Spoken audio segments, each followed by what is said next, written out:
back in the count. The swing arm now coming back as our countdown continues.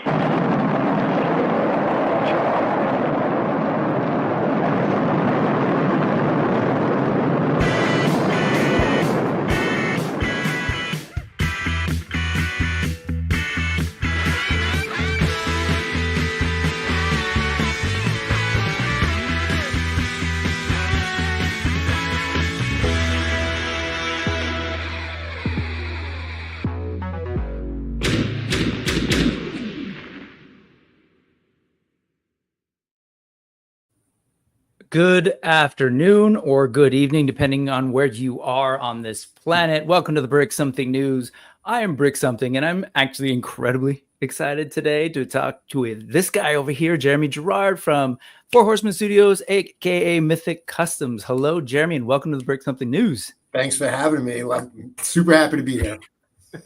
Yeah, I really appreciate it. As I was telling you, like, I know you're super busy, having helped with the sort of marketing of a Kickstarter campaign recently for Animal Warriors of the Kingdom, and basically feeling like I got to hang out with some of the coolest toy tube people every day for like a month. I know it's a lot of work. So, and then you on top of that are doing the virtual traveling, but you're doing some physical kind of like campaigning, right?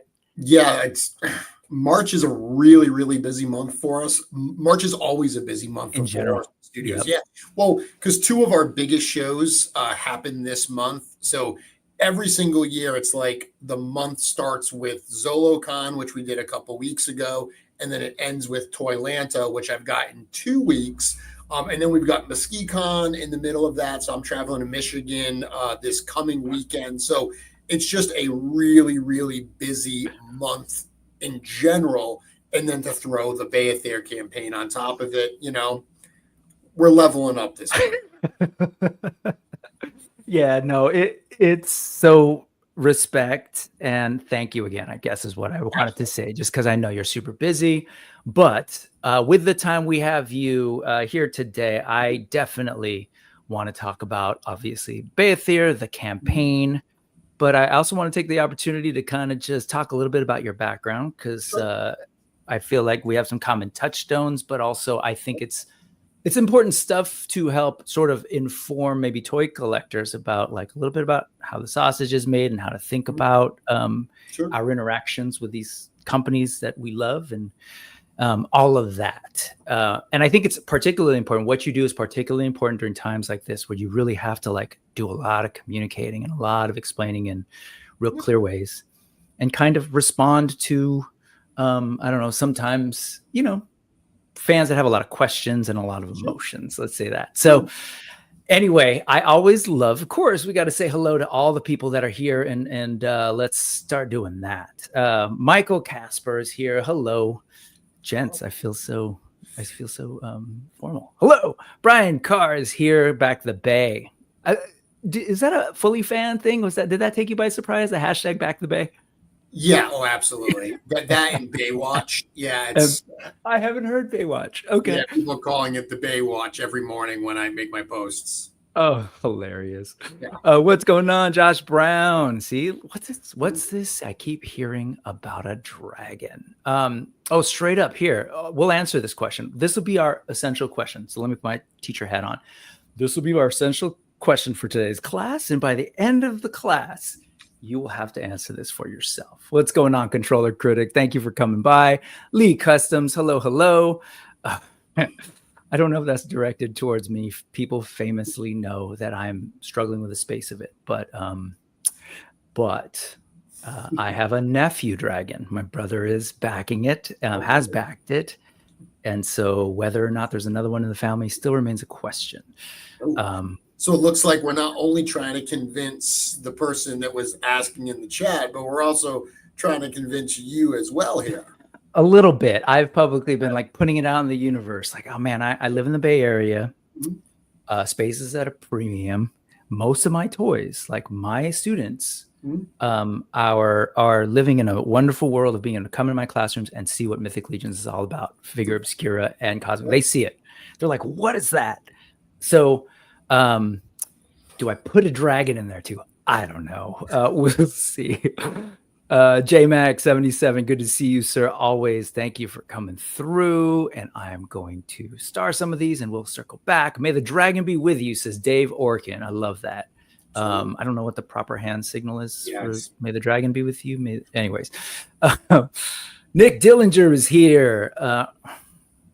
Sorry, dad jokes. Stop dragging me, Chad. I won't buy it. Mythic Dolphin is here, who is like a hardcore follower of indie toys and indie crowdfunding at Tiffany, and she's there with the details. Fully appreciate it, Tiffany. Larry's Geeky World is here. Hello.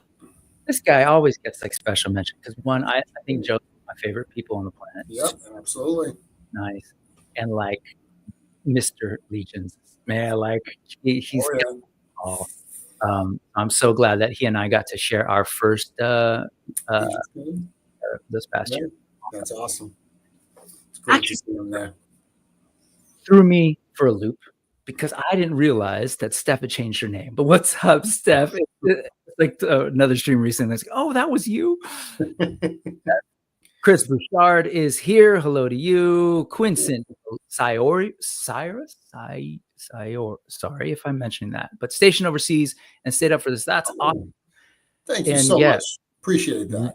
100%. Gabrielle, what's up, Gabe? Good to see you. Ray Paz is here. Oops, Ray Paz is here. Hello, hello.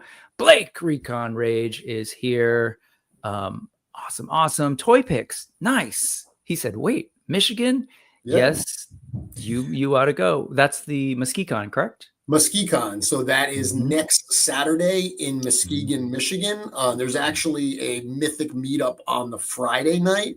So it's at the same hotel. It's at a Marriott in Muskegon, downtown Muskegon. And Saturday is the full show that we do there.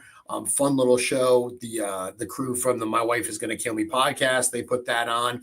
So we go down and hang out with them. And then Friday night is a really cool one because everyone just gets together. Actually, last year at Muskecon is where we announced the first 10 years book. We showed it for the first time and announced it there. So yeah, it's a great show. If you're in Michigan, definitely worth making the trip out. Yeah, and I love that you remind people of that because frankly, some things happen when you show up to these kinds of things. So, sometimes things get shared, things get revealed, or you just get to see things. So absolutely. Dave Toy Picks, you should go. Dave Toy Picks has been gently harassed by his chat, including me, to like buy more Legions. So he's been holding strong, but he's Legions curious. Oh, look at this guy. What's up? Trevor, 1-6 shooter, back to the bay. I'm going to keep that noted, Josh Brown. I will be keeping that in my back pocket. No, I wouldn't do that. Chris Collier. Hello. Oh, look, Chris Collier's in. Oh, he's already got the mission. He's read the objectives for today. Let's see. Collecting Brothers. These guys are awesome. Definitely huge fans of Legions. If you ever get a chance to hang out on their channel, man, they're awesome and they would love to have you, I'm sure. Love to be there. NYC Figure Fanatic. Hello, sir. Lone Dragon is here. Just a Silly Goose. Hello. Darth Primus is here. Happy Sunday. And Kenzo's Creations. Kenny, what's going on? Okay.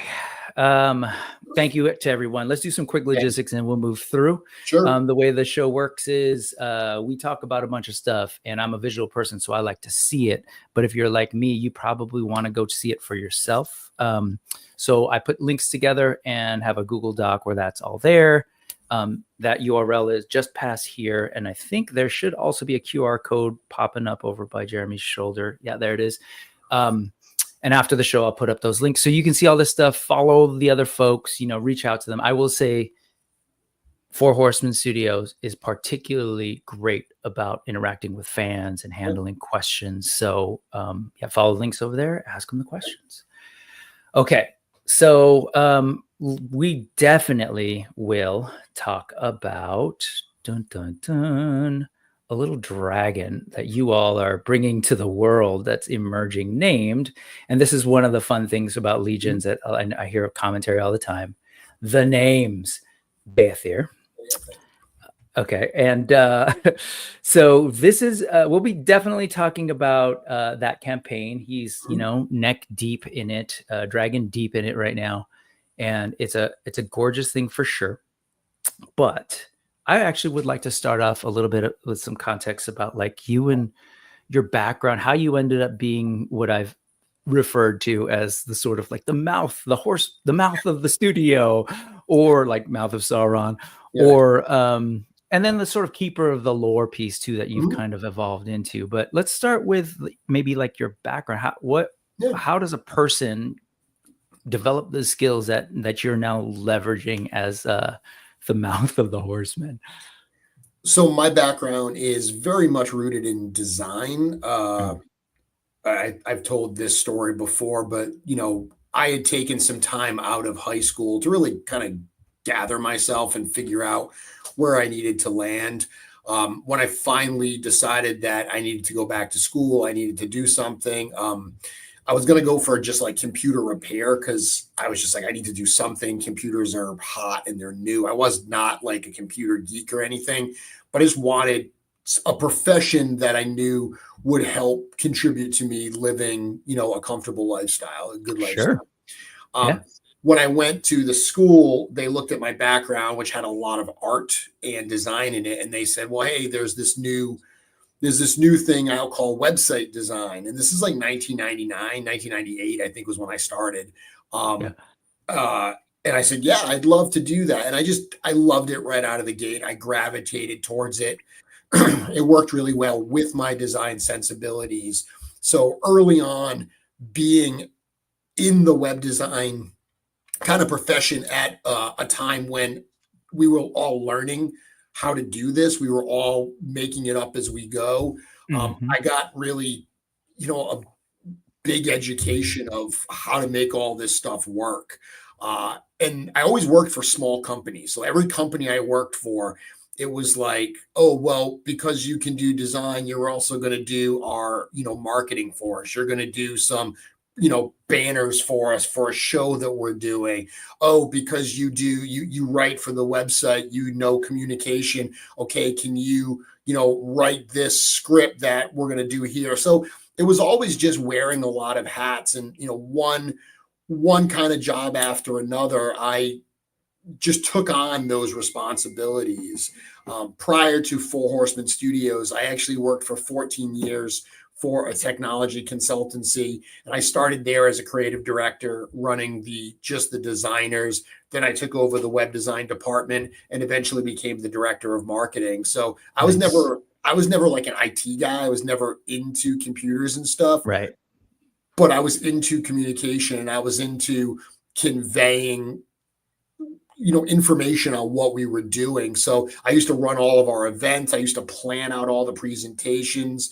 The guy that I worked with, the owner of the company, who's the one I reported to, he had a great marketing sensibility, and so did I, but neither of us were formally trained in marketing. So we would just kind of like do things that made sense to us. And we would do like all kinds of wacky stuff. Like, I'm going off on a weird tangent, but like we did an event where we were trying to show how a computer like can fail over. Like once it fails, it can completely fail over to another system. So you don't have any downtime. So the way that we showed a computer failing was we put it in a fish tank and slowly filled it with water. So in front of an audience, we literally had a fish tank with a computer, a server in it. And we were showing all of on the screens, we were showing all of the stats of it running, and we put a hose in it and started filling it. And then the thing just started freaking out and breaking, and it immediately in real time flipped over to something else. So that kind of background in just spectacle and conveying information in a way that people will remember. Yeah, that's all stuff that I leverage today. I mean, the same mentality of filling a fish tank with water to blow up a server is the exact same mentality that we applied to G-Con last year, where we separated those banners and rolled out there. Oh man, we're speaking the same language. Birds of a feather, dragon of a scale. Because like that's the first thing I thought about. Is I was about to say like, yeah, that's the hey, let's step away, let's open the door and roll it out to convey size, and also like this is a big moment. Yeah. Even before then, I haven't heard a lot of people mention this, but suddenly we're all watching you reveal, first it's Reign of the Beast, and then you go through a bunch of stuff that maybe if we have time we'll get into, because you all are not only doing this, but you've got a lot in 2025 that are new initiatives. Yep. But then you went through all of that, and then suddenly, oh, look, everybody from the studio is around. Let's give them a round of applause. Like just all of that design of the experience as a user or a customer in the room, as a fan, as a community, like it's part hosting an event, right? Which, by the way, you have a hand in terms of Legions Con, right? Sure. So you say I was wearing a bunch of different hats, but that's sort of what was needed in this era, right? Like you said, the web thing was completely new, and I can totally relate. I was mentioning earlier, I graduated from school in '98 and I was doing web stuff, and there was no such thing. Like there was no program for it in the school, but somehow classes on it because they knew there was interest. And then like I found myself being asked by teachers, hey, can you explain this to folks, or can you do this? And then, but at that time, there was no line between the person who's doing the HTML code and the designer and the production person breaking them up into GIFs or GIFs or whatever you want to say. And just like, there was no separation, right? And eventually it was information architecture. That's all super nerdy stuff, but I'm saying that because I did look at some of the things that you've done before. Yeah. Some excellent pictures of baby Jeremy, by the way. Yeah. But just like the articles that you've written around, like, problem solving for customers, like some old stuff, some stuff around branding, and like that's at the heart of it. Yeah. But that's what I see you doing. Yeah. Like, I see you doing that all the time with Four Horsemen as a studio and its brand, and then Mythic Legions. And then you were there with the unveiling of a new line, Cosmic Legions, and then sort of the official unveiling of Figure Obscura. And I see how that's all like design. I'm not saying, I know it's a whole studio. I suspect that you play an important role in a lot of those kinds of decisions. Yeah. Is that fair? Yeah, absolutely. I mean, so when I started with Four Horsemen, mm-hmm. I think everyone who knows my background knows I was a super fan. I was an original Kickstarter backer, all in plus. So I was fully immersed in Mythic Legions from the fan standpoint. And my first experience with the studio was going to intern for a day as an intern, as a paid intern. I struck up a friendship with the group, and one thing led to another, to a conversation where Jim Preziosi, one of the founders and owners, asked, what is it you do for a living? When I said, I do digital marketing and website design, he had said, well, why aren't you helping us out with our stuff? Nice. And I mean, so I ended up starting to help them out. And, that really was where they were at that point. Is it was at a point that the studio was growing. They needed somebody to come in and think about the communication strategy and how all of this information was being conveyed. So many of our fans today don't remember a time before the current website where this information did not exist. So really to gather all that information, and I mean, putting together the website was me just geeking out as a fan. I've said before, my approach to the website is, what site would I as a fan want to see? My approach to Legions Con is, what con would I as a fan want to attend? It's like, if you approach it from that direction, I think you're going to do really, really well. So that's worked for us. But yeah, in terms of how we pitch this stuff, I have a big hand in that. Even like you mentioned, Reign of the Beasts. Even something as simple as, okay, here's 7 figures. How are we going to present them? Like, which figures first, which figures last? What do we talk about? So Eric and I are always the ones that are on camera for the duration, and we go through all of that. We don't really write a script, but we decide how we want to present it. I'll pitch my ideas. We talk about the main points we want to cover. We make sure we get to that, but then we allow the conversation to just be kind of organic as we present this information. Yeah. Yeah, absolutely. The experience, as I said, was designed. The information that you're referring to, like how do we present these 7 figures? It's apparent. It's not by accident. It takes a lot of thinking, and I applaud both the studio and you and your hand in it, man. So thank you. That was my geeky conversation right there. And I know people are like, hey, let's talk dragons. So we will definitely talk dragons. Yeah. So I know that's a big thing. And so let's shift a little bit, but let me see. Okay, so we got the dragon. Oh, you know what? I take that back. Let's get a little more context. Okay. I want to say you mentioned you're a fan. You're also a customizer.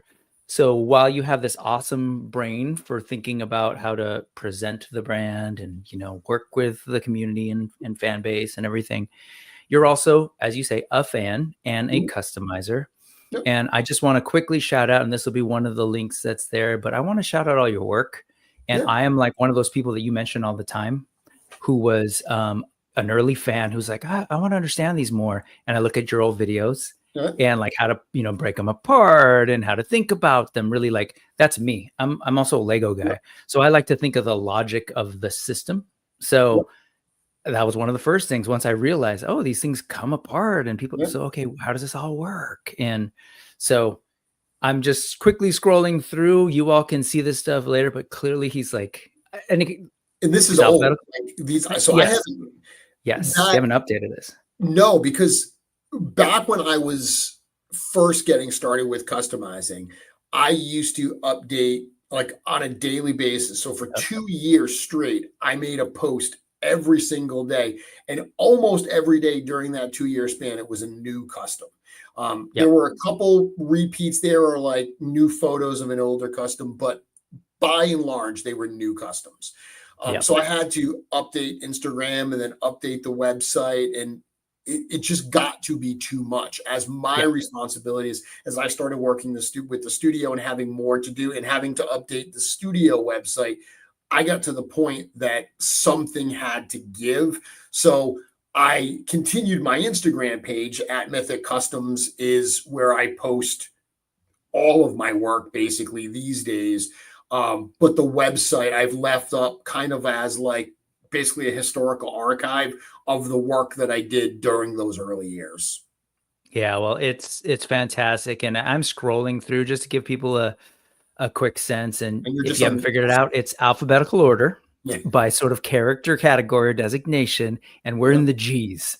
So you all can check that out in the links, but I love your work. I'm just a fan, and even seeing some of them in person. Unfortunately, I spent so much time at the Spiro table that I think I got to like 4 or 5 actual tables, but I was, moving down and like, but anyway, love that. I think that's helpful context for people to know that like the person who is working on this stuff loves the stuff, works with it, knows what it's, like how to make it work, how to customize it. And like you have a sense of so much of how people use and experience Mythic Legions. So, and these days, I'm customizing a lot less than I used to.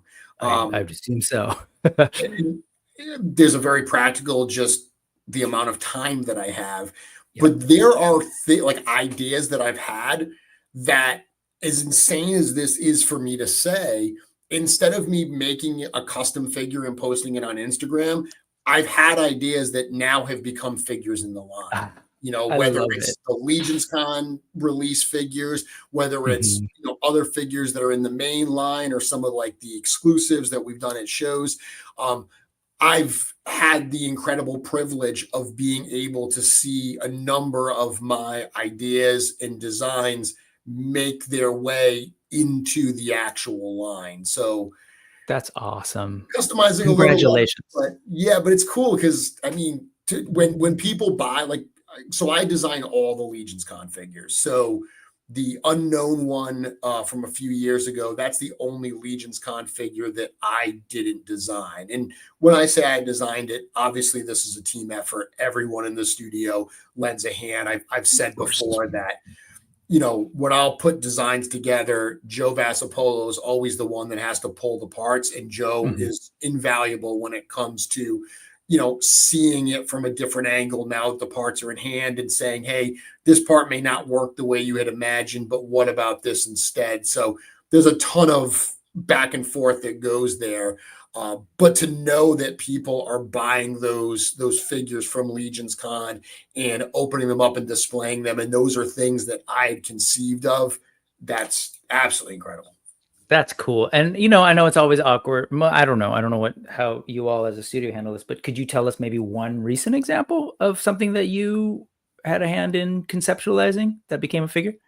The entire armory experience last year. So all of those parts, all of those builds. Love it. And thank you.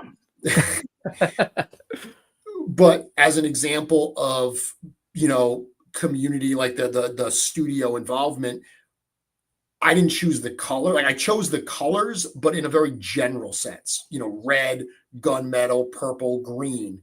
Got it. But that's what I chose. And then in the studio, they take that and they say, okay, what green are we going to do? What red are we going to do? So, a lot of different back and forth there with that. But yeah, all those figures that we got at Legions Con are ones that that I had put together.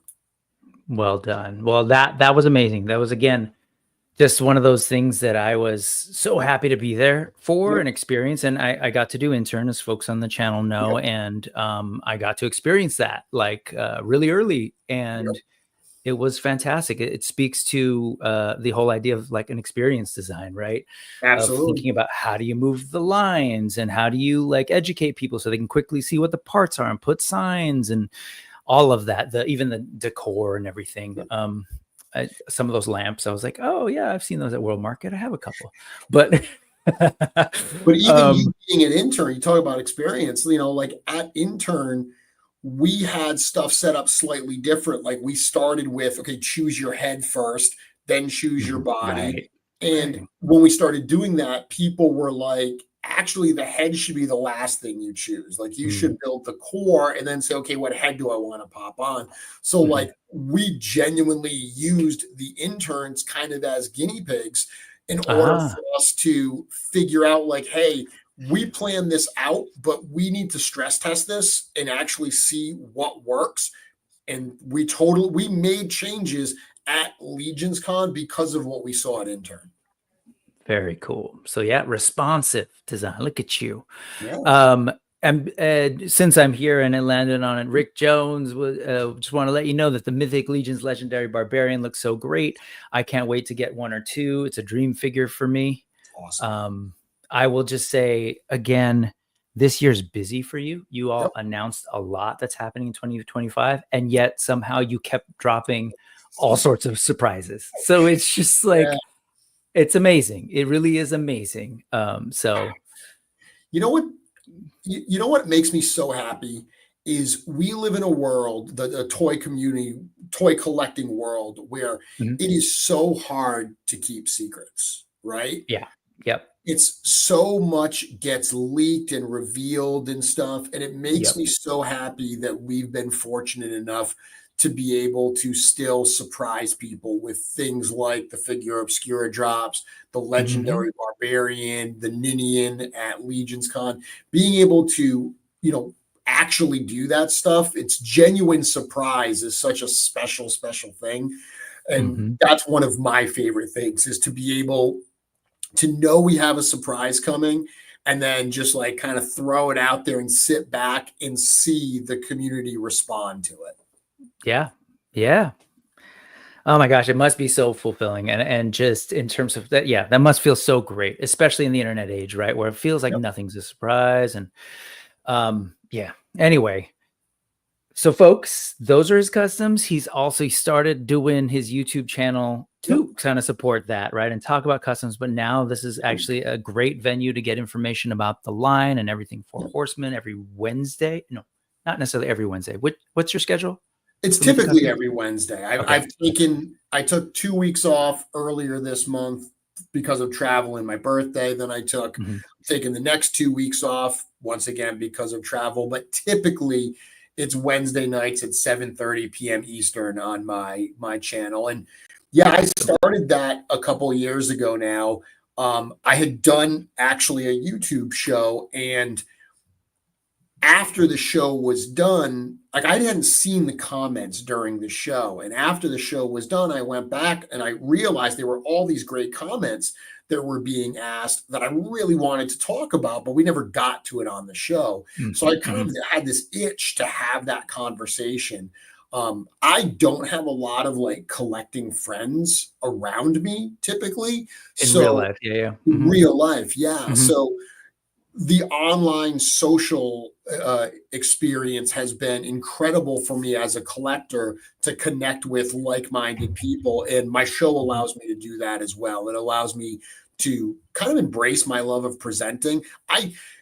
Big surprise, I'm absolutely love being a showman. I played in a band for years, and I was the front man of the band. I mentioned earlier my previous gig. I did a lot of presenting and a lot of events and stuff. So I like talking to people. I like presenting, and the YouTube channel allowed me to do that on a weekly basis. Nice. And you do a great job of it, sir.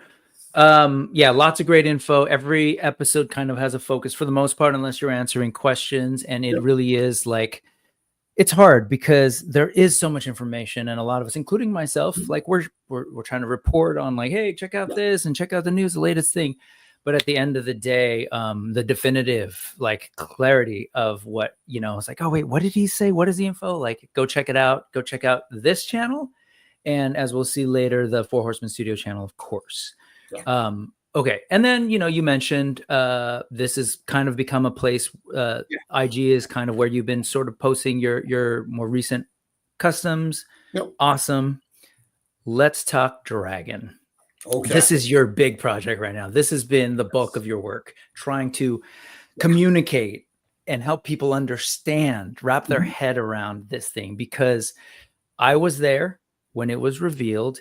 And there's a lot of excitement, a lot of just like minds were blown. I know for fans, even fans who've been around way longer than I have, this is a thing that has been in the community. Where's Dragon confirmed, etc. Yeah. I love the swerve that day, by the way, of just like, oh, Reign of the Beast. Oh, that's cool. Yeah, no, that makes sense. We're winding down the story. Let's go back and visit the beast. And that's cool. And then it's like, oh, we're going to talk to you about all these other great things we have, new toy lines and RPG, all great. And then we wind down and suddenly you guys move, open it up, and this dragon gets rolled out on this beautiful, what you're seeing here, folks, on this sort of like rocky pedestal or whatever it is. And so you've now been taking it to different shows. This was recent, right? I want to say this is that's at ZoloCon. So that's a couple weeks ago. We took it out. I mean, ZoloCon's a local show for us. It's about an hour and a half, 2 hours from the studio. So that was one. We literally packed them up in Joe's truck, and Joe drove them over and set them up at the show. He is also going to be coming with us to Toylanta at the end of the month. Awesome. So if you're in the area, definitely go check it out, because as I was leading to, it's something one has to wrap one's head around in terms of size for sure. And I know that's a big thing. Sorry, pun not intended, but detail and paint. Like that's the thing about this toy line that a lot of my friends who don't necessarily know Mythic Legions, but collect other lines from, say, you're like mass retailers, a Mattel or a Hasbro, the concept of every inch being covered in paint and just the sculpted detail, and of course the pop and swap and all of that, it's hard to wrap your head around. So then when you take that and it's writ large on a gigantic dragon, even though I'm familiar, both, myself and everybody in that room, like in that hallway, you were hearing the reactions. And so if you get a chance to see it, go check it out. But now we're in go time in terms of last Saturday. That's wild. It was just last Saturday. Friday night, you did the reveal. Again, one of those amazing sort of experiences with reveals about the campaign and the specifics. And then it was go time. And so you've been updating folks daily up on the Source Horsemen website. And so every day that's there, as well as an IG. Mhm. And so this has sort of been the graphic used. I'm assuming Nate worked on Yeah. this. I haven't ever, Yep. yeah. Yep. So, Nate put this together. We told them that we basically, and there's a lot of information being conveyed in this yes. graphic. So Mhm. we let them know that, hey, we've got 3 different items here because we've got the Beyithirr Dragon and then the 2 different Yep. add-on sets. Each of them have their own funding goals and stretch unlocks and everything. Mhm. So we gave him some general sense of what we needed. And like he always does, he put together something amazing with this graphic that we can kind of, make the fire grow as we hit those different thresholds. Yeah. Yeah. Well, I think it's been great. I know that maybe some folks are used to, of course, like what's going on with like when Hasbro does a thing or in a Kickstarter where it's like instant. Yep. But so my understanding is you're going on the back end, getting the sales, and you're putting together this graphic and publishing it daily and kind of giving us a specific. So you can see this. And if you're the person who's like, but I need to know the numbers, just, just do a little bit of reading right before it's broken down. It's there. But we are what day is this now? This is day 8 and you're at 70% funding on Beyithirr. Yeah, we hit 70 this morning. Every time we get to one of those milestones, That's 70, amazing. 70. Yeah. I mean, it's great. I've said this a few times, but the fact that so unlike a Kickstarter that doesn't charge up front, like you can back a Kickstarter day 1 and there's no financial impact on you. Yep. Yet there are still a lot of people that won't back a crowdfund until it actually funds. Even though nothing's coming out and that defeats the purpose of a crowdfund in the first place, a lot of people that is the mentality. But with this campaign, you are charged immediately upon order. There's no early bird benefit or anything for doing so. And yet we still are 70% of the way there, just over a week into the campaign. It's just a testament to the passion and just the support of the Legions community. We say all the time that we couldn't ask for a better fan base, but something like what we're seeing here with Beyithirr is absolutely evidence of that. 100%. I honestly thought that it would, just knowing the Legions community and what folks are doing in terms of all-ins and multiple all-ins. And I know that folks have shared, I've heard you have to address to people like, hey, why is it only a month? And in my brain, I go, man, I was there in November. It got published. It was like all over toy news. Like, oh my God, this dragon's coming. And you mentioned at that time it's coming in January. So hopefully folks were prepping, right? And then it was like, no, it's actually going to be in March. So we had some time. And I get it. Like, this is not an easy economy to do this in. Not at all. But that said, I think it's amazing that you're 70% of the way with 1 week. Usually, like you had put out a message that like you're kind of heading into that middle zone of the campaign, where generally for crowdfunding, things kind of like, peter off and there's a little bit of a lull. And then we head back to that peak of that end. But to go into that at 70% funding is pretty dang good. What were you going to say? It makes you wonder how we're going to keep people excited. Like, that's one of the reasons, right? When people ask, like, why isn't it longer? There's a number of reasons. There's the very practical business side of, because we have other stuff that we have to do as well. Like, while it would have been amazing to do a 3-month campaign for Beyithirr to give everybody a ton of time, the reality is we can't take 25% of the calendar year for one item, for one product. Right. But the other side of it is, very practically, if you look at the data on crowdfunds, 30 days, any more than 30 days, there's diminishing returns on that extra length. A lot of people don't believe that, but it's true. And one of the reasons is it's really hard to sustain buzz and interest across more than that 30 days. There's only so much you can do this, only so much you can communicate. So you start to be very, very repetitive, or you start to change what you're talking about because you've got to, cover other things that you're doing as well. And then before you know it, that gets buried. But Yep. but what I was saying is, knowing that we are coming into our kind of lull period, we've been brainstorming, like, how can we keep that buzz going? How can we do something that's going to have a big impact, that's going to get people super excited? So I think we've got something pretty cool that we're going to drop, that's going to some news we're going to drop that's going to get people very, very excited for the Beyithirr campaign. Of course. More excited than they already are. I would have, I wouldn't expect anything but that. I know you all have been thinking, yes. And that's what I mean. I was like, I'm hearing something that Jeremy wants us to hear. And I'm excited about that, man. I can't wait. Like, it's also, it's a ride. It really is a ride for those of us that pay attention to how you will all unveil stuff. It is a fun ride. Well, this is where we are at. And again, the 2000 mark is to make this a reality with the dragon. And then from there are unlocks that we'll take a quick look at all these different things, because you've also packed in, I think, some great things for Legions fans for sure, in terms of figures and accessories and things for the dragon, but also just really cool toys for other fans.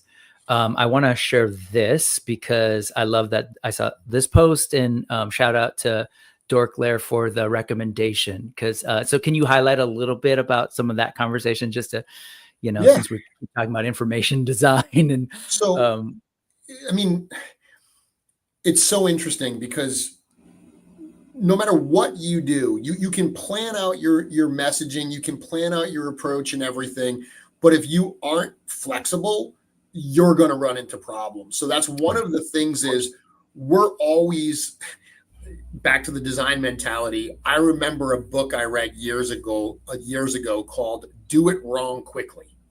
And this mentality of take all this time, plan it out perfectly, and then launch it.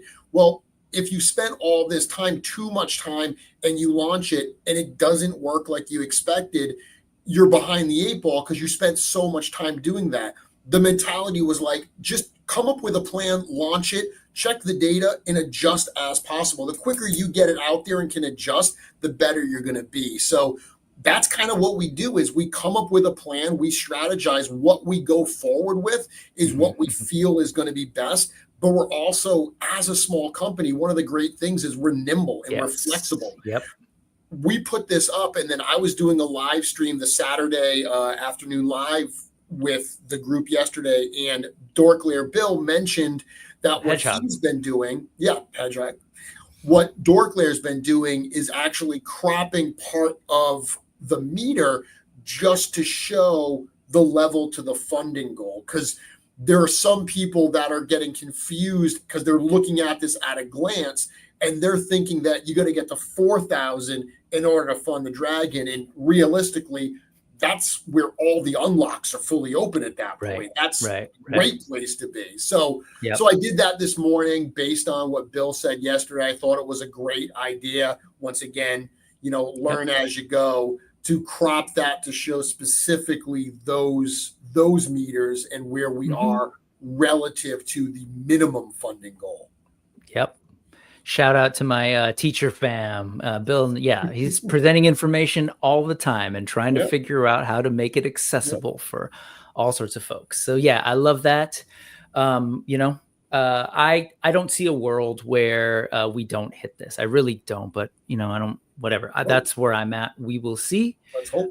Let's talk a little bit about the basics of the campaign. Sure. This is the base dragon, 550, and you kind of introduced pretty quickly that 2,000 units to fund.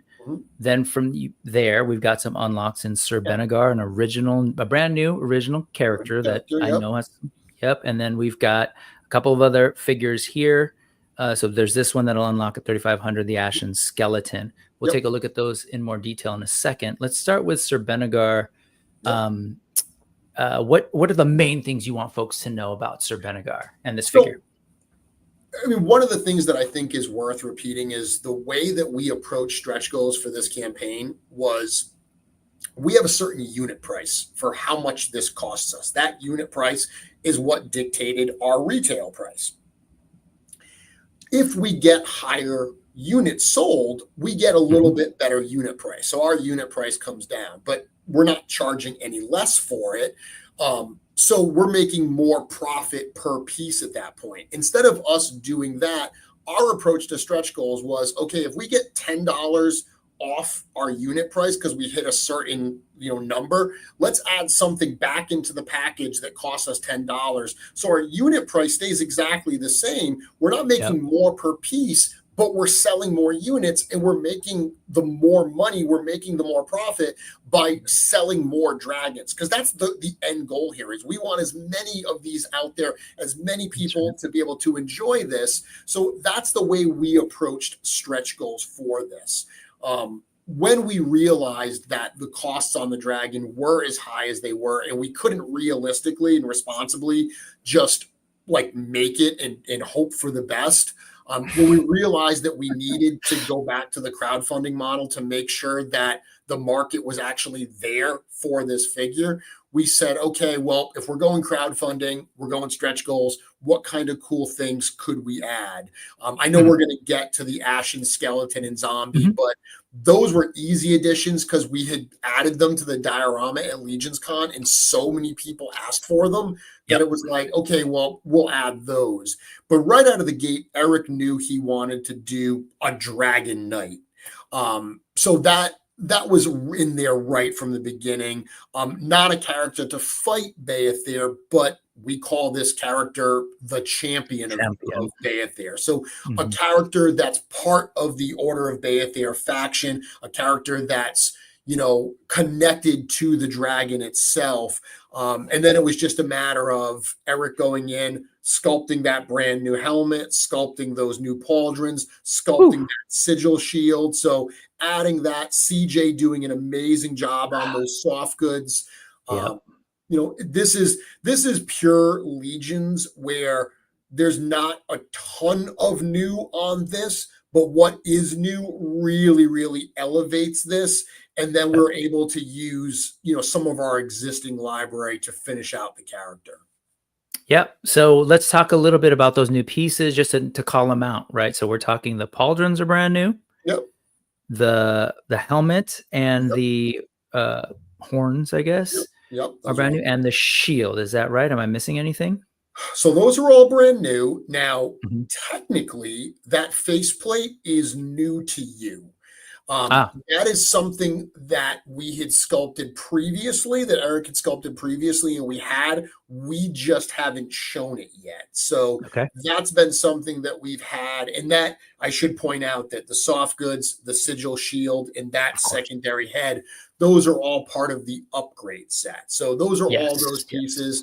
The big sword, that big orange sword that he's got there, that is technically new as well. That is actually the sword that was sculpted for the Otho 2 figure.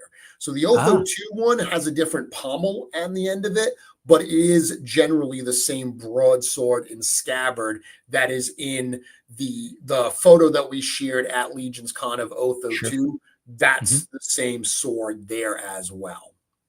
So when you say the pommel, just curious, are you saying that this is detachable and can change, or that there's just a mold change? The little piece at the end, piece, I believe that's going to, so it's not in production yet. Like, I don't have one. I do believe that it just pops out, and there's because the Otho one comes with a different end piece. I don't believe it's two separate swords. I think it's the same sword, but with a little piece that plugs in. Okay. And that's just sorry, that was nerdy Legions fan Brick jumping in there like, wait, what did he say? And for those of you who aren't familiar, you're referring to this character who actually doesn't have the picture of the sword. Oh no, he does, but he does. Got it. There it is. So anyway, people may not realize it, but if you look at the end of that sword, it's got a lion on it. Oh my gosh, we'll get to lore nerdy stuff in a little bit, but man, this is part of the fun. Cool, and I know there's people. There's other people on the other side of this who are doing the same thing I am right now and just geeking out. But that's fantastic. Those are new parts. But the last thing on this, the last thing that's new as well is yet like the face that we had previously, but are doing for the first time here. The lance that he comes with. It's got like a fist on the end of it. That's again something that Eric had sculpted during the Necronominus sessions that we just tucked away for a future use, and we're seeing it introduced here. Yep. Here, real quick, Josh Brown is saying, I very much appreciate that this figure is the first unlock. Could have easily been the second. And I totally understand that as well. Like, this feels like the Ashen skeleton is clearly a figure that exists. We've seen that just in a different colorway and all of that. And that could have been like the tease for this next big, gigantic thing. But to put the character that's central to both the lore and has really got all these new pieces. In addition, what I haven't mentioned yet, and I was kind of leave you room for that, is that some of these new pieces are never going to be used again. Yes, that's correct. Unlike a lot of what you do. So before you address that, I think it is really cool. And like Josh, appreciate that this was the first unlock. Can you talk a little bit about the thinking behind that? Yeah, so the thinking was, from a business perspective, it shouldn't be the first unlock. From a business perspective, the skeleton should be the first unlock because it is, like you said, it's all existing parts. I mean, there's a tooling cost to doing these new parts here. This is clearly a much more expensive figure. So from just a business strategy standpoint, the skeleton would have been the first, Sir Benegar would have been the second. But like so much we do at Four Horsemen Studios, we've got to be aware of the business side of things, but we know that this is going to be a more desirable figure. We know this is what people want. So we sit down and we say, okay, that's a better choice. How do we make the business case work to do this? And it usually is, okay, we'll take a little bit less money. Like we'll cut our margins a little bit, but we'll give that back to the fans, really feeling, because every time we do that, every time we allow the business to take a back seat and we put something forward for the fans, they come through with such flying colors that we get to where we have to get to anyway. So it's very much a reciprocal relationship where it's like, hey, we're going to do something really cool for you. And then they do something amazing for us with their support. And at the end of the day, we are exactly where we need to be. So we knew that Sir Benegar was going to be the crowd favorite. He's an incredibly cool figure. Joe Vasopolo painted this one, did an amazing job on that armor. I don't know if it's actually been mentioned, but that green almost perfectly matches the orange steelhide figure from the first Kickstarter wave. Joe was actually matching that armor with this. So it is, if you've ever seen orange steelhide, that brilliant green color of that armor, it's exactly what you're getting on Sir Benegar. So we knew he was going to be a favorite, and we knew he had to be first. Can I ask how close he is to the dragon itself, to Beyithirr itself? In terms of color. No, color wise. Sorry. The green. I know it's a metallic, but yeah, I mean, it's not exact. It's Beyithirr's also got a lot of greens on him, but he's not exact. So it's okay. It's it's not. We didn't want to paint him like even the oranges and stuff. Like we didn't want to paint him exactly the same way. Like even like there's some colors on this character, some golds and everything that aren't on Beyithirr. So we wanted them to look like they go together without it looking like. Because Sir Benegar is not the human form of Beyithirr. I know some people have suggested that. That's a super cool idea. It's just not what this character is. So we intentionally didn't want it to look exactly like Beyithirr, like pound for pound color wise. Sure. Fair enough. And then the parts usage, could you share a little bit about that just to get it on record and to people hear this about these parts? Yeah. So it's no secret that part of the toy industry, not just Legions, part of the toy industry is reusing parts. Once you spend the substantial investment to cut steel and make molds, you want to use them more than once. You want to get more uses out of them. So that is how we've been able to do what we do, by smartly reusing our library of parts. It is what Legions was built on. However, in this particular case, we really wanted Sir Benegar to be something special for this campaign. So what we announced is that helmet and those pauldrons will not be reused outside of this campaign. So that second head on Benegar, the sigil shield, those are all open. Obviously, the sword comes with Otho. Those are all fair game. We will reuse those again. but that helmeted head and those pauldrons with the wings, they will not be used outside of this campaign. And I know that's probably a painful decision for some people who are like, I want to be complete. I'm not sure about the dragon. There will probably be people who will be parting out things, and you might have the opportunity, but this is it. And I respect that. I know it can be a bummer for folks, maybe who can't swing the dragon, but it gives you the sense that you're getting something a little bit special, and it's really tied into this campaign. So I think for us, Brick, it's been a little hard because we as a company try to be so inclusive as much as possible. I mean, I got it. We do a show like Legions Con, and we have Legions Con exclusive figures, and we immediately make sure that there's also standard versions. So anyone that didn't come to Legions Con still has access. Like, we don't do true exclusives. That has been like core to Legions since the very beginning. So kind of in our DNA, like part of our normal thinking is, well, we need to make all these figures available to anybody who wants them. Like, we need to, sell them separately and reissue them. But at the end of the day, we had to step back and say, wait a minute, our goal here, like, this is a monumental undertaking. Our goal is to get this giant dragon funded. So we need to add things to the campaign that help make that happen. Like, we need to have people that say, oh, I really want this figure, but I don't know if I want to buy the dragon. That we need those people to say, you know what? I really want this figure. I'm going to buy the dragon anyway. Once the dragon comes in, I'll keep the figure and sell the dragon. Because then what's going to happen is the figure's going to come in and the dragon's going to be so awesome, they're going to keep them both, and they're going to be thrilled that they paid $550 during the campaign and not whatever it's going for after the fact. So, well done, sir. I feel like you were that Larry, I think, probably heard that loud and clear. So close to pulling the trigger on this just for the fig. I am telling you, I have been doing this, looking at this face sculpt that I know will be reused and trying to imagine it with some facial hair. Because it does remind me of someone. But anywho, handsome fella, I will say. And sure is.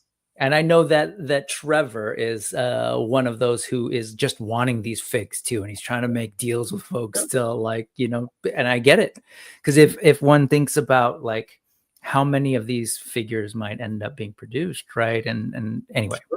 We get it. I think it's awesome. I think it's beautiful. Great design as always. And let's see if we can move a little bit quicker, get through the campaign. There's just more sort of images that is all available on the Four Horsemen Instagram, breaking down the figure. We can see all this stuff. I always appreciate you all breaking this down. And then we get some of the other figs, which I think is a good segue. Let's move through some of those. Burning Night. Yeah, so the mentality behind these, again, the add-on sets, we have two add-on sets. The Fiery Breath, which comes with the secondary dragon head that's sculpted with the mouth fully open. The normal Beyithirr head has an articulated jaw, but Eric loves, when you look at the human face, animal faces or whatever, when they're like growling or screaming or, roaring, they don't, their mouth just doesn't go. Right. Like, you get a lot of movement on the sides. Changes. You cannot get that with just an articulated jaw. So Eric wanted that fire-breathing head. He wanted to sculpt it uniquely so the jaw was fully distended and the face transforms. So with that set, you get the head, you get a whole neck. Like, you get that whole extended neck piece with the head, the fire breath, the fire flame. The wings, you get the big giant wings. But when we were pricing these out, we realized that they had to be $150. Like, that's where they were going to fall. And we really felt that for $150 just to get those wings, that was going to be a really difficult ask. So once again, we said, well, instead of making these figures stretch goals, let's add them right into the campaign. They add a lot of value, but they don't necessarily add a ton of cost. So it's something that we can bear in that base package. But as a customer, it's like, oh, well, that's super cool. not only do I get the add-on part, but I get a figure not as a stretch goal. Yep. I get a figure right out of the gate. And then we'll add, we can only put so much, like we can't put all the extra parts and everything in that base figure. That's why we made the extra pieces, the upgrade kit. That's the stretch goal. But this is one, the Ashen Zombie that we saw with the wings. That was something that we had shown at Legions Con. We had mentioned those were in the case and people were requesting them. But the idea of that burning knight, that knight in the fully translucent colors and everything with, the ends of the gauntlets and the feet that are still that gorgeous. silver color. It looks like it's heating up. Yeah, we thought that would be a really, really cool addition. And I'll be honest with you, it came out even better than I thought it was going to. No, it's definitely one that a lot of people are talking about. Even, this is, of course, people are talking about the dragon, but this is a figure that has appeal for a lot of people that aren't even like Mythic Legions collectors or folks who just love transparent, figures. But just the sort of ombre that's happening, right, is excellent. And can you help me understand that real quick? Is like, if I'm looking at this, these are sort of different cast plastics creating that? Because it looks like there's even like a shift even within parts, or am I imagining that? So that's not different cast, but that's just paint. That's just so this is just paint on transparent. Yep. So translucent. So for those figures, we had to actually print, even though those are all parts that exist, right? So when we paint prototypes, if we're painting stuff that's already tooled, we'll use already tooled parts. We actually have the factory send us like blanks of stuff that we can paint on. Back in the day, we used to literally pull figures apart and use those. Now we do that still, but we can use some blanks. But if we're going to do something like this, we need to start transparent. So this was all printed on our 3D printers as clear figures, and then it was fully painted to match these colors to be no kidding. Now, okay. And it'll be the way they execute that at the factory might be a little different. It's going to look like this, but they'll do something maybe a little bit different than we did to get this prototype. Okay.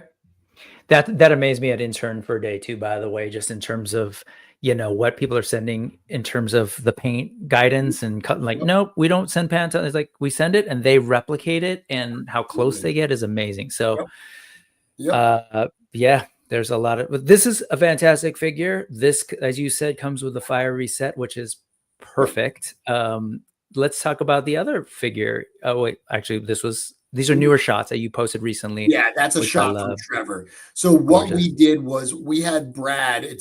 It's been great now that we have Brad, who's doing a lot of video work for us, but he also can take photos, because for years, right, during the campaign, I would get, or during a pre-order, I would get ideas like, hey, people are asking a question about this. Can we snap that? And, Joe used to just take the stuff and snap it and everything. And the quality of those shots weren't like what you get from Trevor, of course.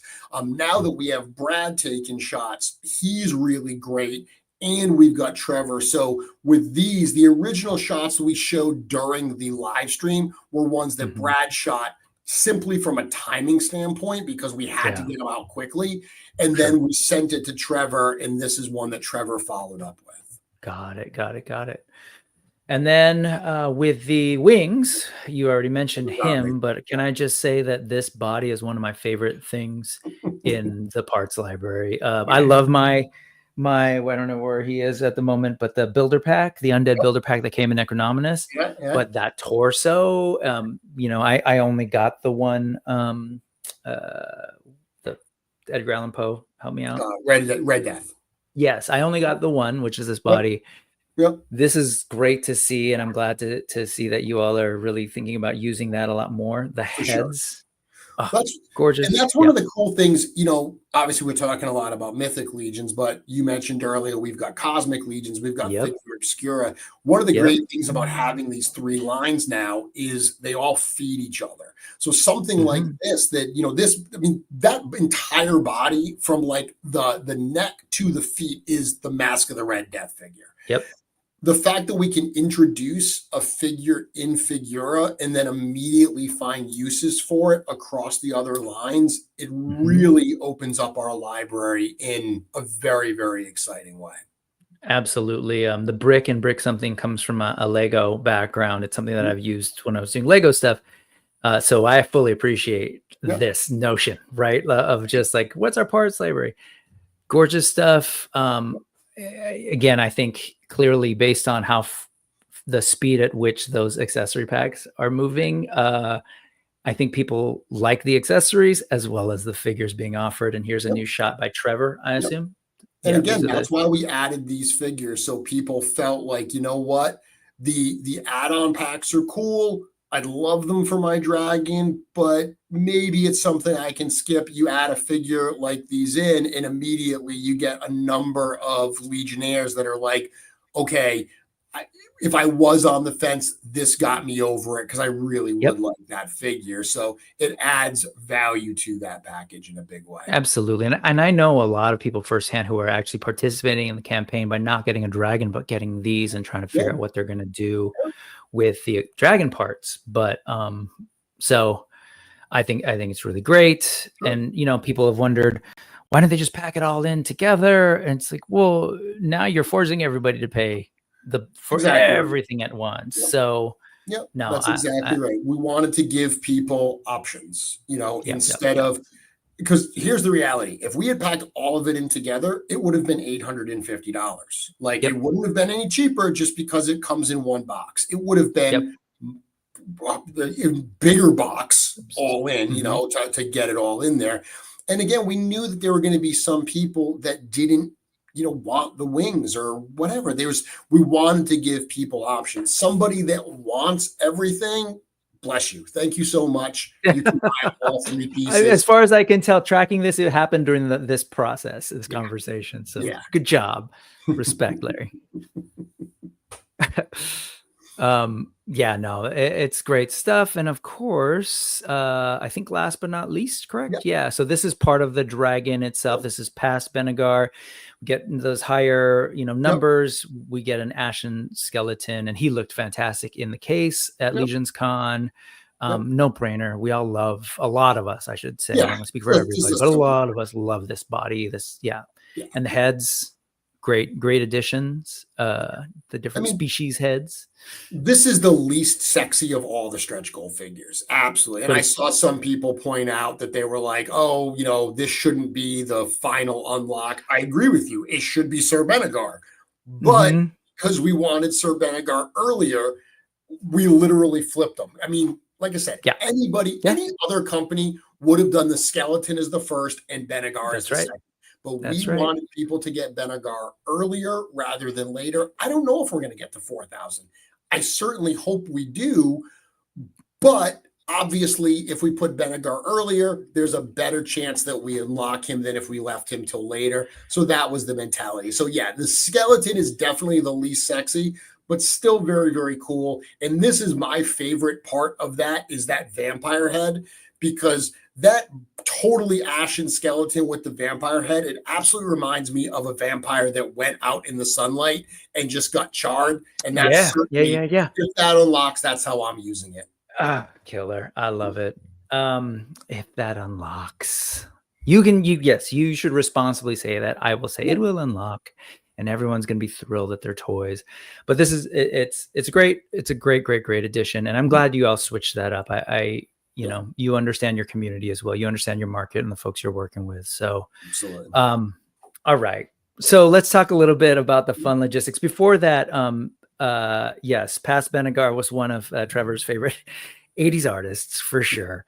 My Pinoy friends, my Filipino friends will understand my commentary that the way I remember Benegar, it's how my grandmother will say vinegar. So that's for the folks. Anyways, okay. Let's talk logistics. This is last Wednesday. Wednesday on the 4 o'clock show over on the Four Horsemen Studios channel. You broke down a lot of great things, like kind of the specific nitty grit stuff. Highly recommend folks go check out that stream. It was titled Let's Talk Dragons, I think. Yeah, let's see. I think I have it up here. but I'm going to copy it and come back to where we're at, because I want to put that in the chat for the live folks. Yep. Go check that out, because they did some mock-ups of the boxes. They took some snaps. Not trying to add notes, but I'm going to add a note that next time we could get the other view too. So, because some people were like, okay, I see them. I don't know how wide these guys are. So that's a thing. But you straight up said, yep.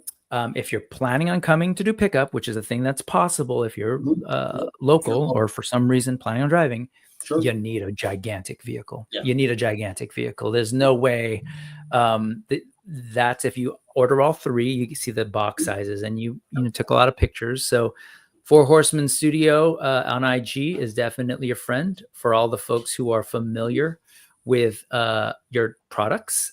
They'll know. Wait, that's a troll. Yep, that's a troll. That's a figure. Got it. Right. They can, I think I forget whose live stream it was, but someone was saying like, okay, I saw, I saw the two of these guys holding it. But then it occurred to me exactly what it was when I saw the figures. Yeah, like they understood more. They're gigantic boxes. And, I've talked about this on a few of the shows I've done. Part of the challenge with these boxes is they're giant items and they need to be protected. So that Epic Wings box is huge. But it's because the wings themselves are so big, and the way the arm is like sculpted, it's kind of out. So there's also, not only is it just big, there's some depth to it as well. So those wings have to be basically stacked on top of each other with the figure between them. And you need adequate padding in there to make sure that they're held in place and they don't bounce around and stuff. So at the end of the day, our factory does an amazing job at figuring out how to use the space most effectively. And these are just big items. They're going to take up a lot of space. Yep. Yeah. So I love that you all are sharing that. And I know it's something that you're, figuring out. What do we need to communicate next and all of that. I think it's great.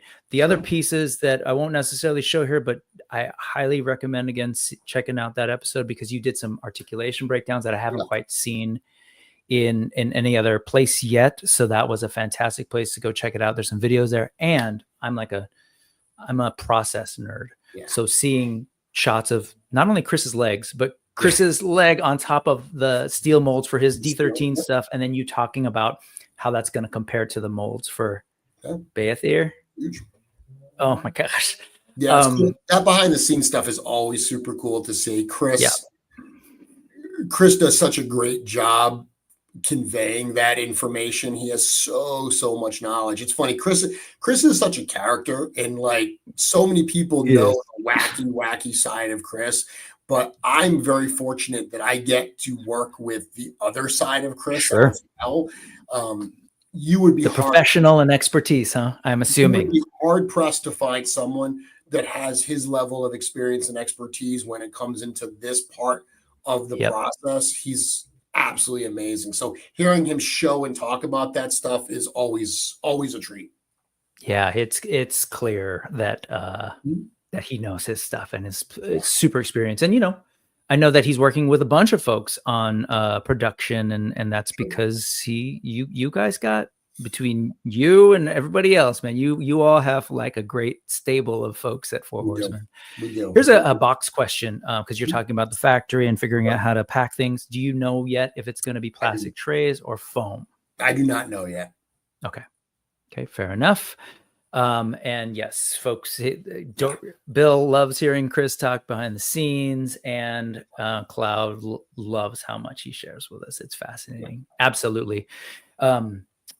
The steel molds, like, I think my hope is that more people become educated in this stuff, because it might cut off some of the frustration and concerns people have about costs of things or how long things take and all of those kinds of things. But it's a complex process for sure. I mean, once I got really on the other side of the table and I started working full time for the studio, to understand the complexities of the toy making process. I mean, I've been collecting toys for decades now, and it absolutely opened my eyes to a whole side of this that I never realized. Yep.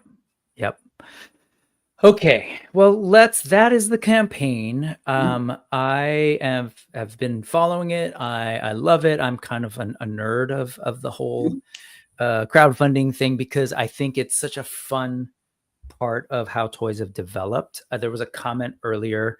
Let's take a little pause and look at some of these things. There was a comment earlier naming something about this. So Larry, who we saw was in the process of thinking about this and ended up backing today.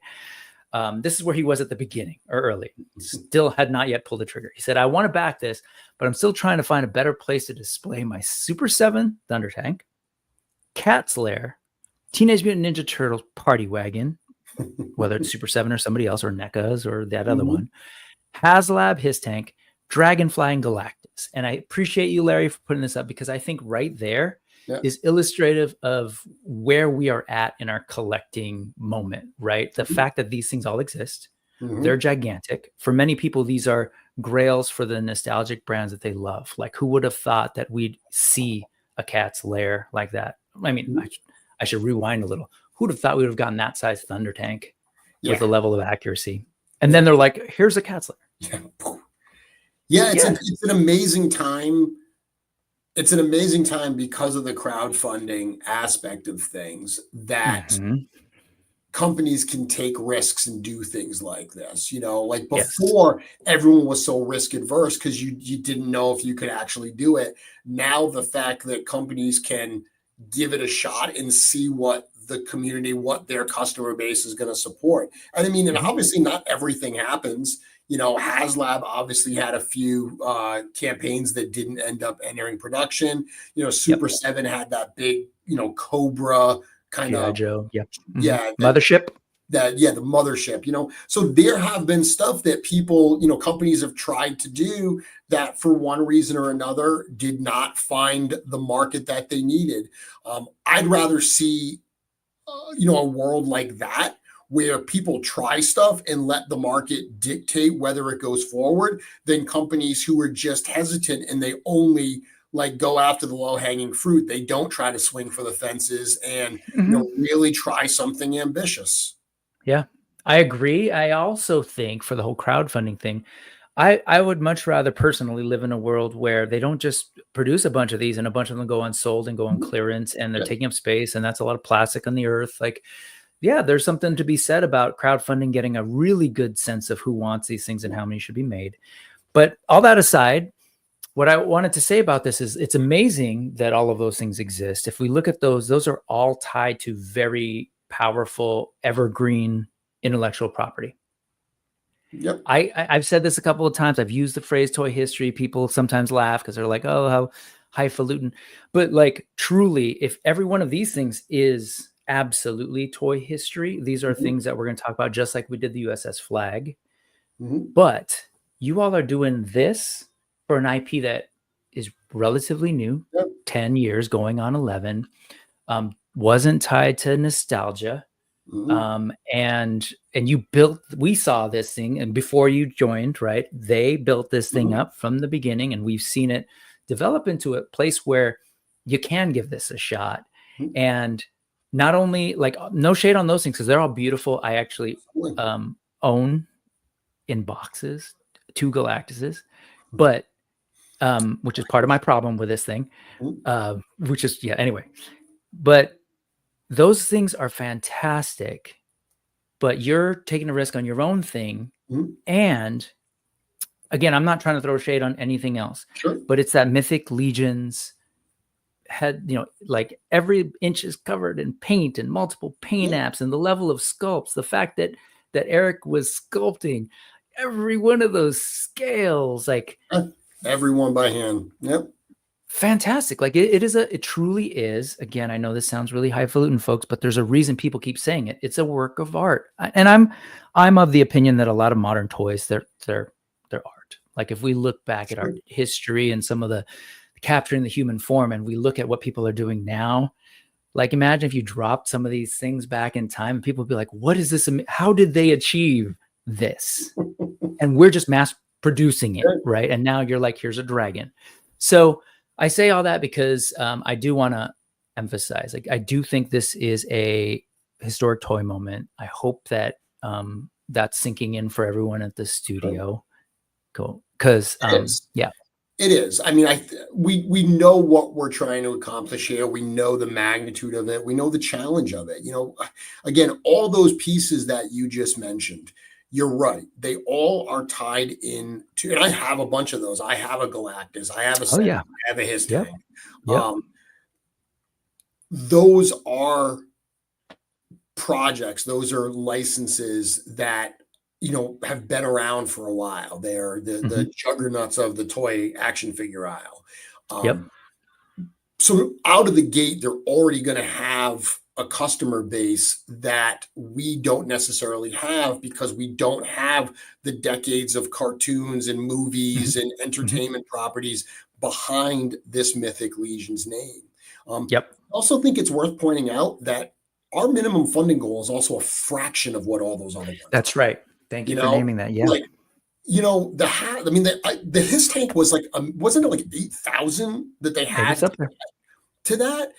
Just to make it happen. I love the His Tank. It's exactly what it should be, but it's a much smaller unit than Beyithirr is, and it's largely just black plastic, which is, again, exactly what it needed to be. But I think that when you look at Beyithirr and you realize that we're attempting to do this on a shoestring by only saying, hey, we need at least 2,000 so we don't lose money on this. Yeah. It is definitely a monumental place to be.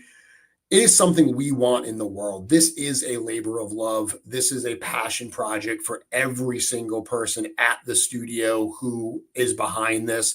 We want this in our collections. At the end of the day, I can't emphasize our mentality with a statement that's more telling than that.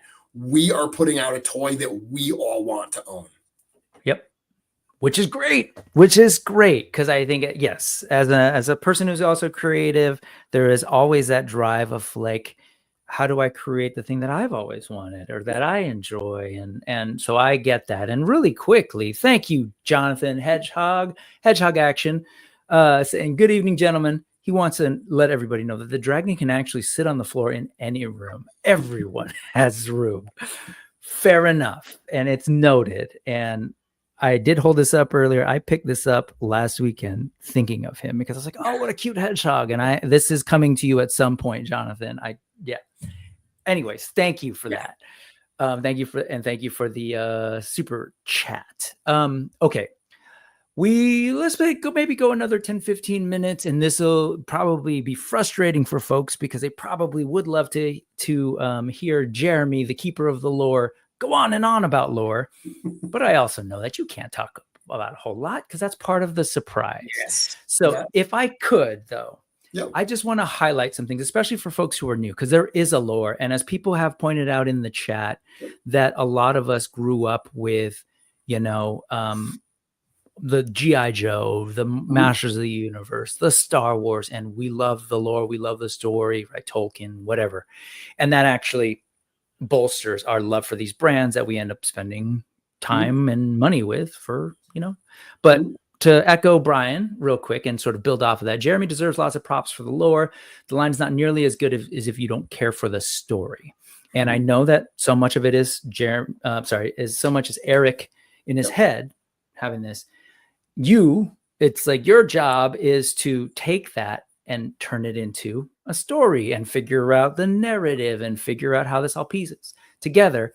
And I liken it to like the MCU, where it's like you're sitting there like a Kevin Feige thinking about what's the best way to unfold the story. When do we reveal this? Where do we share this? And so if I may, I want to point people, especially those who aren't familiar, because I get asked this question all the time, and I hope to do some content about it.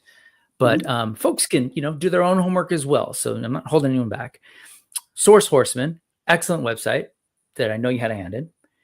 If you go to the Mythic Legions section and you go to the lore, it'll take you to this. And so this is relatively, I say relatively old because the story has progressed. But just to give folks a big picture, there is, I think of it like sort of 3 eras. I love that you give us the origin myth, which is fascinating, with these 2 characters who are sort of the gods of the place and are responsible for creating so many of the world and the creatures and the beasts that eventually find themselves in conflict, kind of related to their relationship. And I'll leave it vague. I want people to check it out. But then that brings us into the ancient era, right? So there is this time before the main action of what basically became the first story arc with the first Kickstarter, all the way through couple waves back. What was the last one that sort of officially ended the Rising Suns? That's Rising Suns. Yes.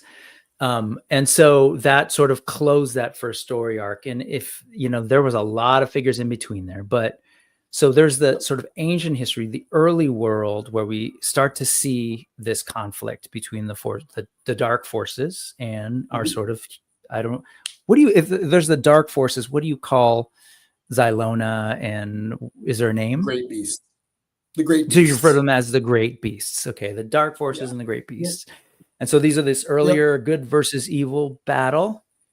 Then the main action is in the present day. There were a bunch of wars. Everyone thought everything was settled. The dark four were defeated, and then slowly things start to bubble up. And that's really the setting for how many waves now of figures that were in that era, the present era?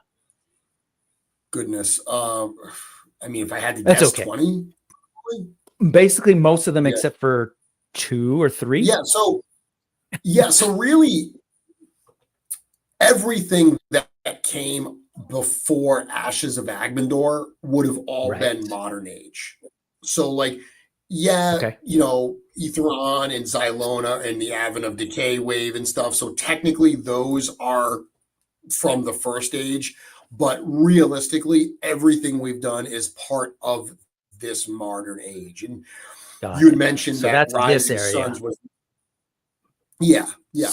So I just, this is basically lifted largely from the site, but that first story arc in the sort of modern era is this. And it's, as people can just sort of see, it's most of the waves, right?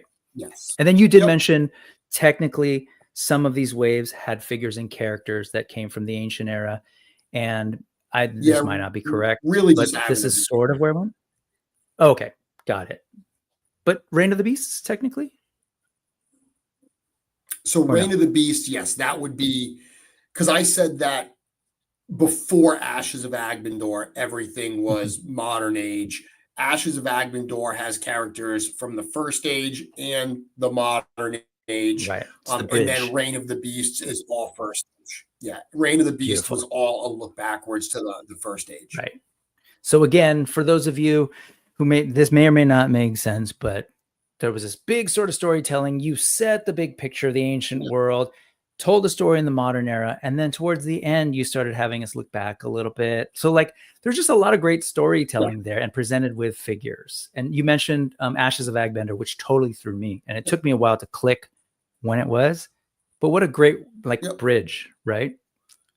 Anyways, what did you think of the MCU comment I made? Are you an MCU fan? Does that resonate at all? I am very much an MCU fan. And I think that comment makes sense. I mean, the way that Mythic Legions started, Eric conceived all of this. Eric conceived the story. And, there was a point, I had done a show on my Mythic Conversations a couple of years ago where I was responding to a comment where someone said, Mythic Legions doesn't have a story.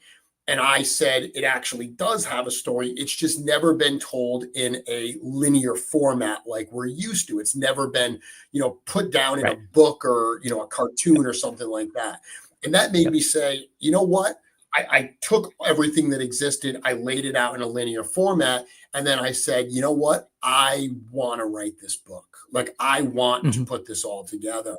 And actually, before I joined the studio full time, I had gone to the studio. This would have been LegionsCon 2021. And I presented to the owners a page layout. I presented them one page that was the Castle of Four Sides that had a bunch of copy on it. And I said, I want to tell the story. I want it to be a very visual type presentation. And they were totally on board. So since that time, I've worked with Eric, because Eric, he's got all of the story, but it's almost like he plotted all of the major points on the map, but I need to connect those dots and explain how characters get from one point to another, why they get there. And inevitably, when you start telling that story, you realize there are some holes that you need to fill. There are some, things you got to work around. So that's what I've been doing, finishing up the first volume of the first story arc is done. It's in the editing stages now. Nice. And so we will be getting that. Is it still 2025? The book? I'm still hoping that by the end of the year, we'll be able to solicit it. Yes. Okay. Super exciting. Cause I can tell you already that there's a lot of people excited. Here's Quip saying like, we're getting into some Silmarillion territory of lore. And it is really, yeah, but just the idea that the time that's spanned and the way you've set these things, it's the story itself is great.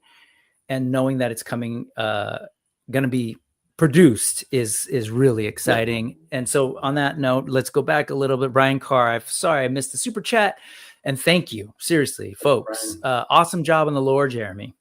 Anyone that's on the fence will be sorry if they don't pull the trigger. Do what you need to do and back the bay.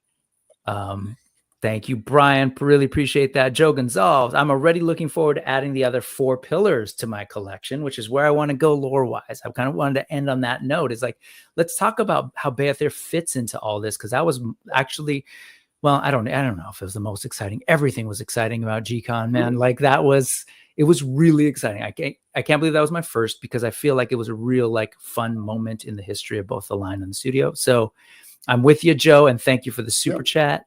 And Black Genghis, what's up, man? Four Horsemen Studios has been the vanguard, leading the way in action figure storytelling for years, 11 to be exact. No, actually, even before then, I would say. Keep up the great work, and thanks for the figs. Yes. Okay, well, let's go there. Let's talk real quick about the map of Mythos. That was that? Yep. Okay, map of Mythos. Talk some lore. Yeah, not deeply. And we're here on time. I just want to tease people, like maybe people who don't understand what a Beyithirr is, or what a pillar is, or what a dragon means to this world. Because I actually think it's incredible. So here's the map that you all presented at one point, really showing where all the different locations of these things that were mentioned in like on bios, right on the sides of these things, people were reading about, learning about. So this is what we saw for the longest time. Okay, cool. Yeah, that's Mythos. Yeah, okay. Yeah, loving it. Awesome. What's there? And then you all at G-Con gave us this reveal, which was like one of my favorite moments, where you said what we've seen of Mythos, what we've known here is just one little piece, right? That's what we've seen. And then we zoom out. As a historian who teaches history, social studies, and tries to get students and young people to have like a sociological imagination, think beyond themselves, look bigger, see the forest for the trees and all that. This is awesome. And the storytelling possibilities, because this came as that first story arc concludes. The forces of good defeated once again the forces of evil in the Dark Four. So now what? Right, you had your Infinity War Endgame. So what's next? And then just the tease of sharing this was like huge for us. And so we didn't know what it meant, but you got the nerds excited. We all speculated. I'm hesitant to ask, so I'll just openly, broadly say: is there anything you would like to say about it? And you can say nothing, because I also don't want to put you in a weird position. Is there anything you would care to share?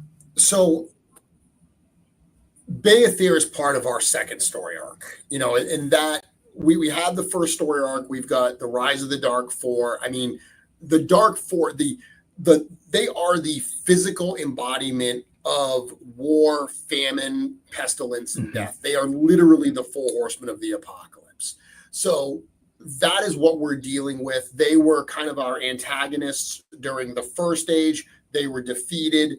They are recalled during the second age of Mythos and the Second Great War.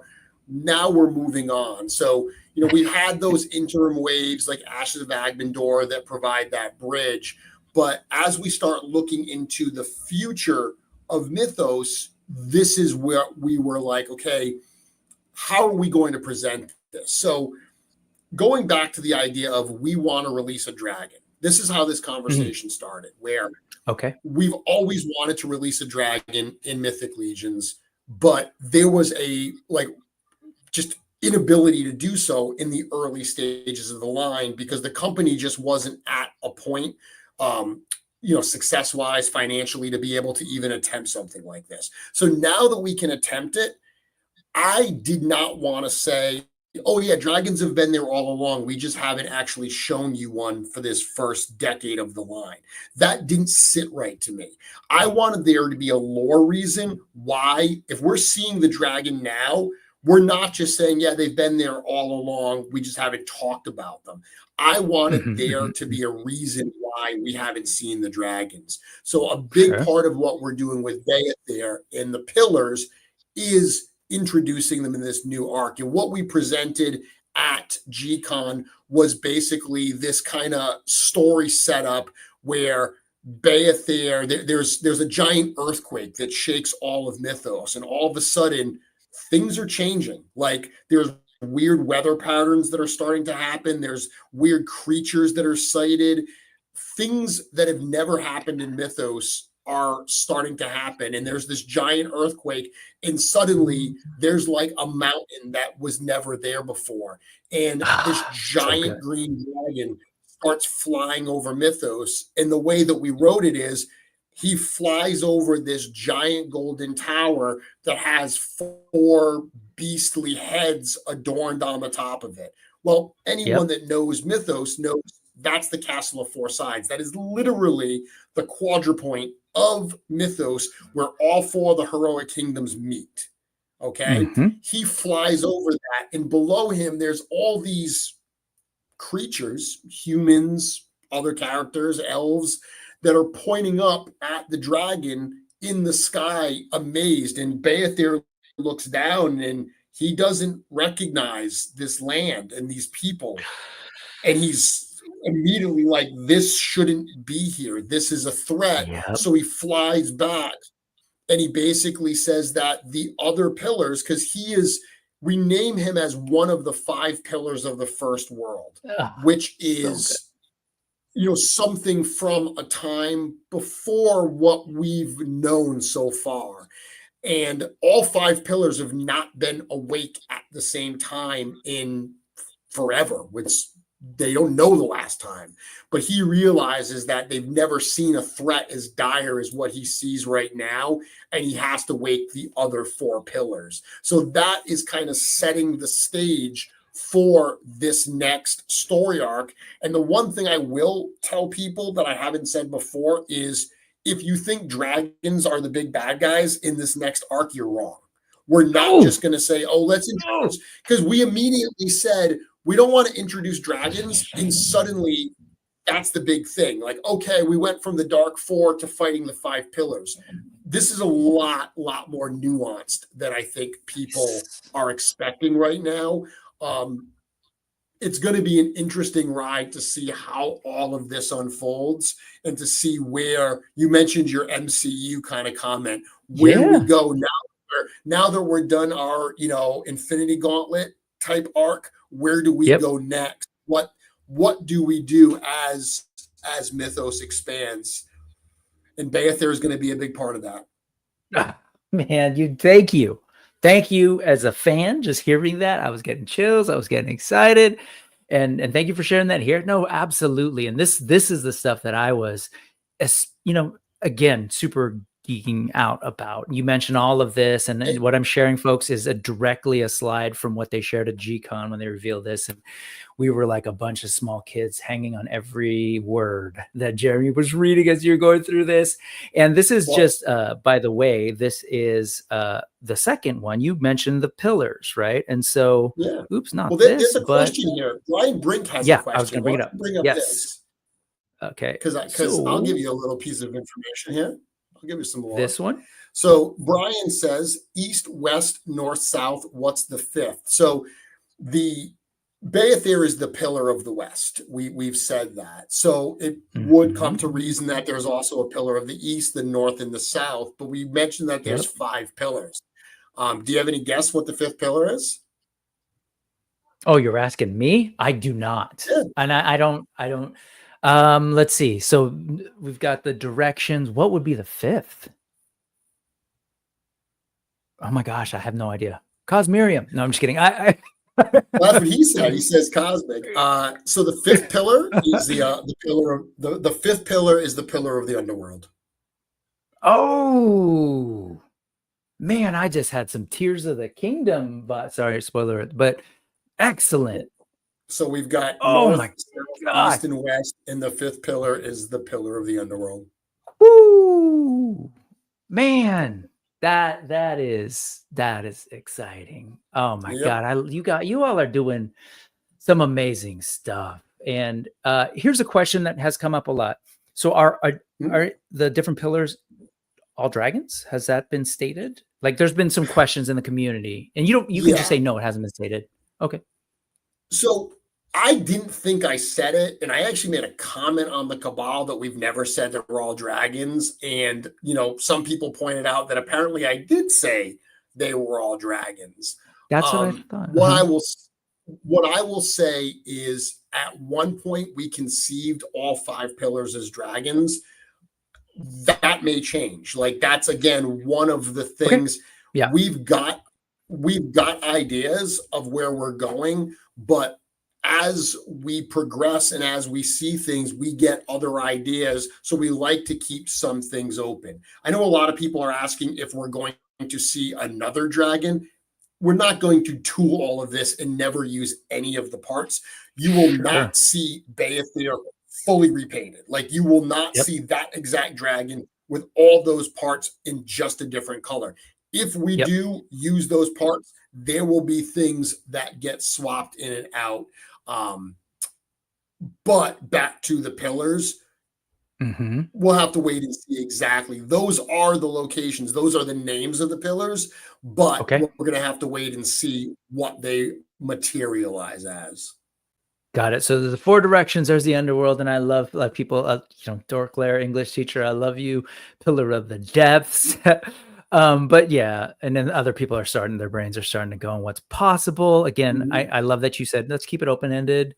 Sounds like you reserve the right to make, figure things out. But to me, this is all with this reveal that you shared at the end of effectively this transition period before the next story arc. This was the post-credit scene in my head. Again, I'm so inundated in MCU stuff, and it's great. Done masterfully. Thank you so much for sharing everything that you shared today.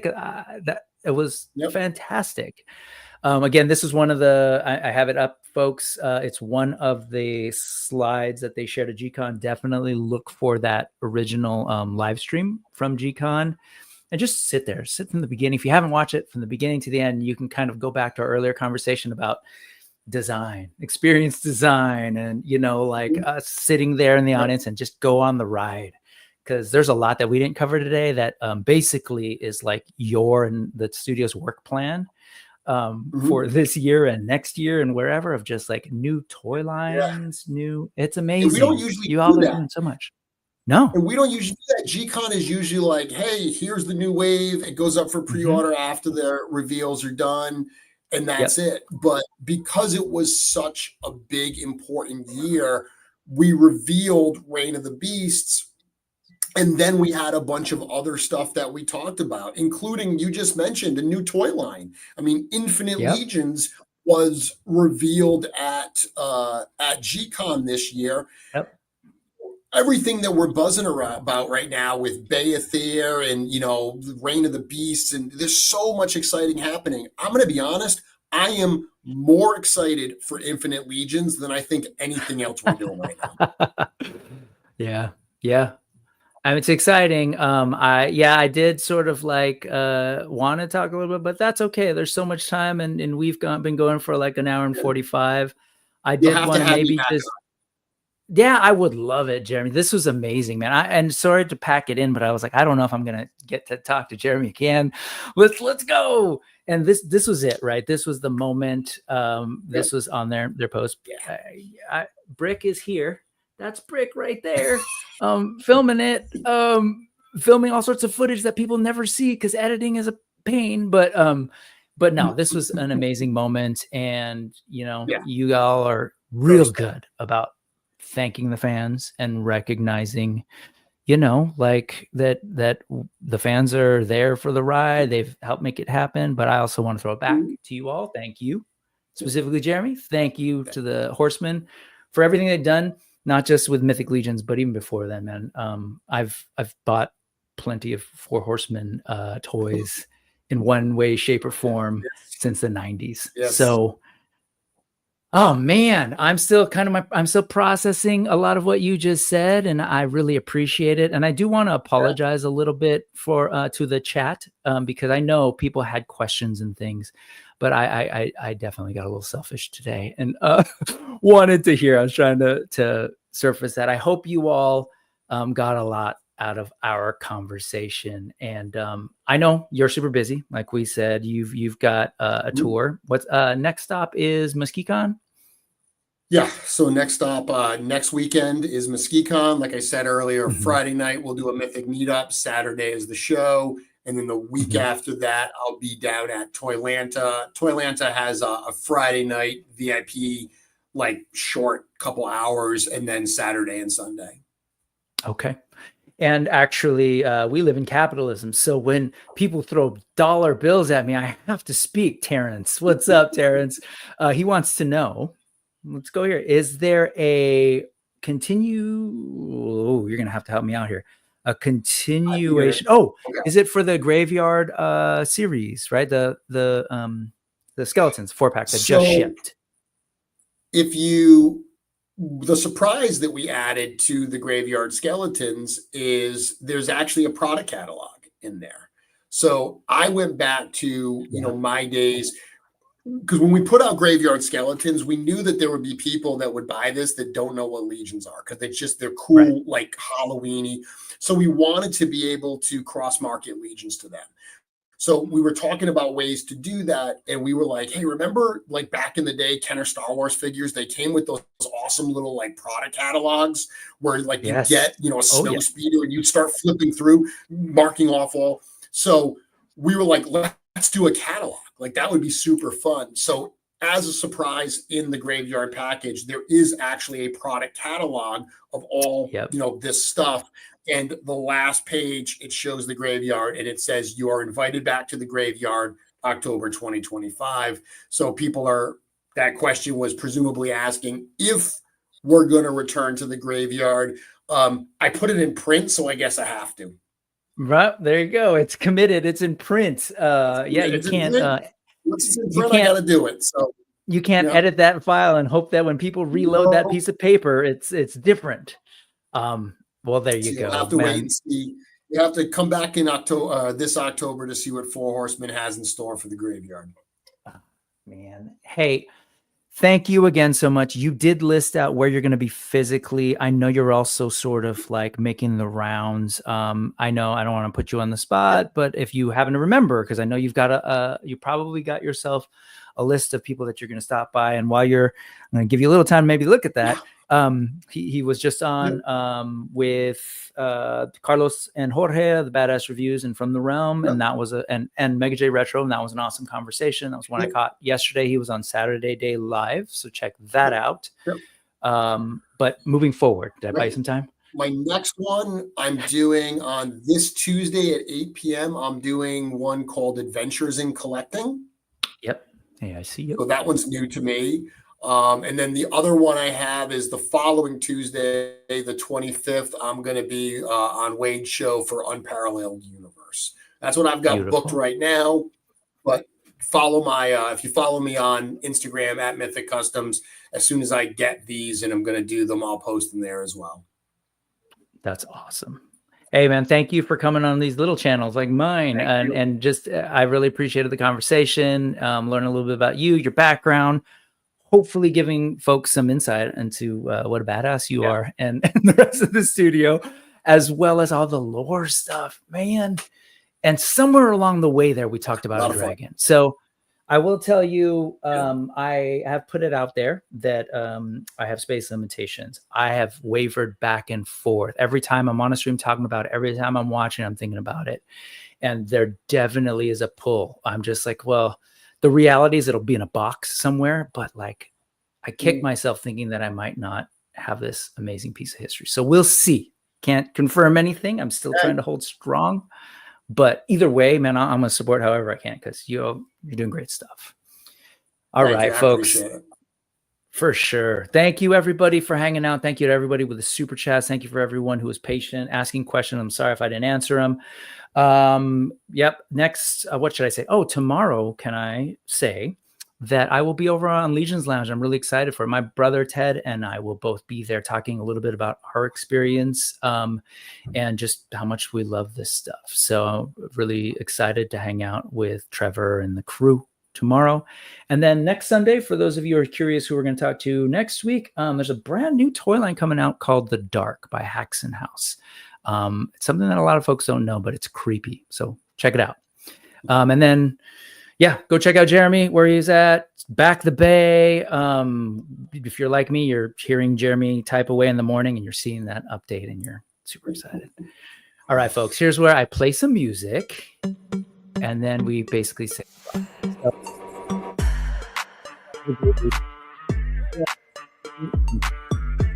like this, I think. There you go. See? Professional, Jeremy. User experience, all well designed or something. Bye, y'all.